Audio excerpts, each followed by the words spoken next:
जय श्री राम, जय श्री बालाजी महाराज। आज का हमारा टॉपिक यह है कि प्रेत बाधा क्या होती है और यह कैसे बनती है। तो इस संसार में विभिन्न प्रकार की शक्तियाँ वास करती है, उसमें से एक नकारात्मक शक्तियाँ भी होती है। प्रेत बाधा वह लोग बनते हैं जो किसी दुर्घटनावश किसी की मृत्यु हो जाए, किसी बीमारी से मृत्यु हो जाए, या फिर कोई जहर खाकर या फांसी खाकर या एक्सीडेंट में किसी की मृत्यु हो जाए, वे लोग जो मरते हैं वह प्रेत बनते हैं। या फिर किसी की अधूरी इच्छा रह गई हो, वे लोग प्रेत बनते हैं। ये इस संसार में हर जगह विचरण करते रहते हैं, और जैसे चौक चौराहे के ऊपर, शमशान में, या फिर किसी सुनसान जगह के ऊपर इनका वास होता है। बरगद के पेड़ में भी इनका वास होता है। ये किसी के भी राह चलते के साथ भी लग जाते हैं, या फिर कोई माता बहनें अपने बालों को खुला कर कर किसी चौक चौराहे से, किसी शमशान घाट के नज़दीक से, या फिर किसी सुनसान जगह से गुजरती हैं, तो यह उनके साथ चल देते हैं। तो हम, जैसा कि हमारा जो शरीर है वो पंच तत्वों से मिलकर बना हुआ है।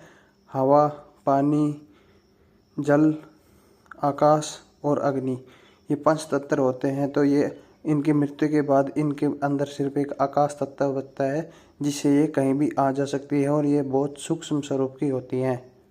इनकी भी कुछ इच्छाएं होती हैं जो ये पूरा करना चाहती हैं। इनको भी एक अपने जीवन भोगने के लिए एक शरीर की आवश्यकता होती है, इसीलिए ये किसी के भी शरीर में बैठकर अपने जीवन को भोगती हैं। वह जो खाता है, पीता है, जो भी कुछ करता है, वो उसका सारा आनंद यह प्रेत बाधाएं लेती हैं, और एक अपना जीवन व्यतीत उसी के शरीर में करने लगती हैं।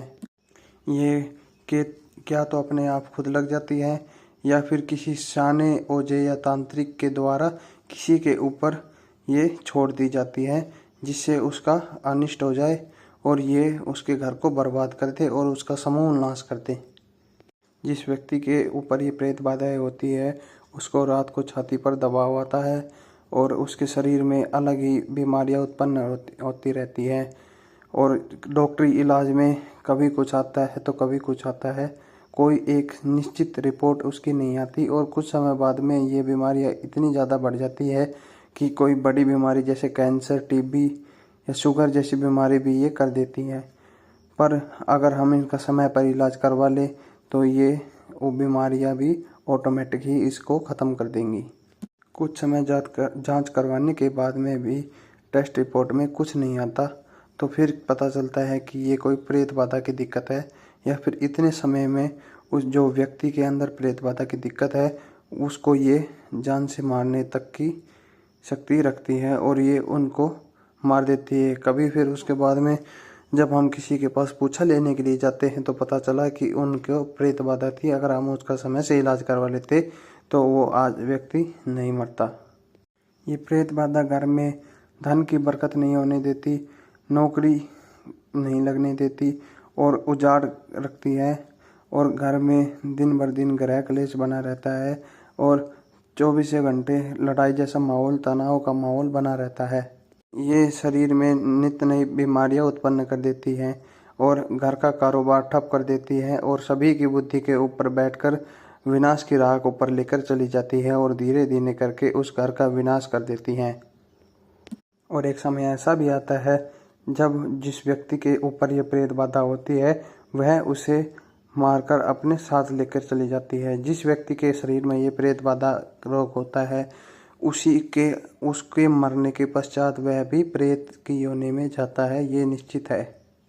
फिर वो भी उस प्रेत बाधा के साथ भटकता रहता है, और उसकी भी गति नहीं हो पाती। इस प्रेत बाधा के घर में होने के कुछ मुख्य लक्षण हैं, जैसे कि घर में गृह क्लेश बना रहना, घर में 1 रुपए का भी बरकत नहीं होना, और घर में सुख शांति नहीं रहना, घर में नित्य नई बीमारी आना, घर में उजाड़ जैसा माहौल बना रहना। प्रेत रोगी व्यक्ति को अकेले रहने में डर लगता है, और छाती के ऊपर दबाव रहता है, और ऐसा महसूस होता है कि कोई उसके साथ है।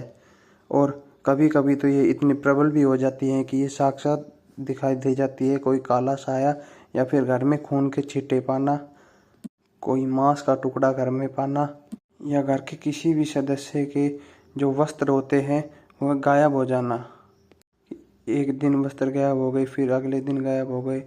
ऐसे ही जो प्रेत रोगी व्यक्ति है जिसके ऊपर प्रेत बाधा है, उसके वस्त्र गायब हो जाते हैं। जो ये प्रेत बाधा जो आगलत जो तांत्रिक करता है वो उसके वस्त्रों के द्वारा ही करता है। ये मैंने कुछ मुख्य लक्षण और कारण बताए हैं प्रेत बाधा होने के।